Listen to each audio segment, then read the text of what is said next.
The biggest lessons come from the smallest sources. When Hannah Schlumberger saw a kitten darting between cars on the Beltline last month, all she knew was that she had to help.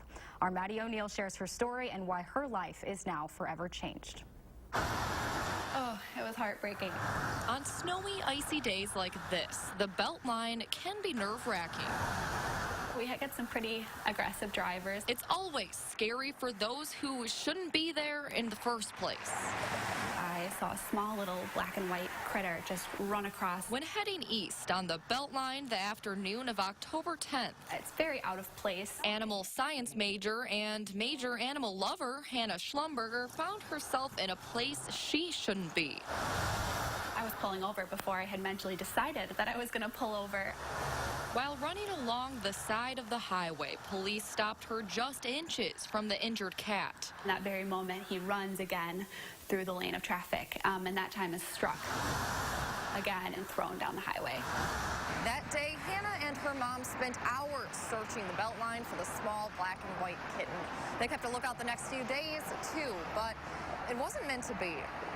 Seeing something that awful kind of eats you away a little bit. In the following weeks, Hannah avoided the Beltline, thinking there's no way the cat survived. For someone, it could be so insignificant, but for me and someone who really, that sort of thing just really shook me. Until fate shook things up.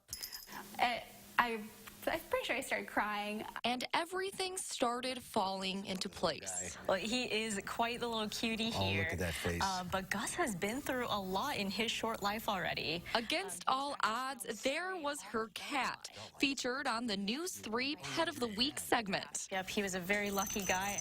Now, one leg short, Gus has a happy home. When Hannah called the Dane County Humane Society, she learned someone else had already adopted him.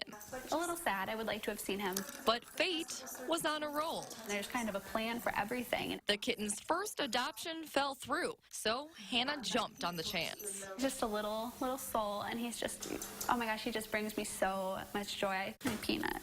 Now Gus, renamed Brooks, I kind of thought he should have a fresh start. is exactly where he should be. But now I have just like this miracle cat that, kind of just reminds you of there's some good out there. In Madison, There's just little glimmers of really positive things. Madeline O'Neill, WISC News 3. The Dane County Humane Society is not sure how Brooks got onto the highway in the first place, but say that is very uncommon. They, of course, do not recommend drivers stop their cars and put themselves in danger if they see an animal in traffic. Instead, it is best to call animal control.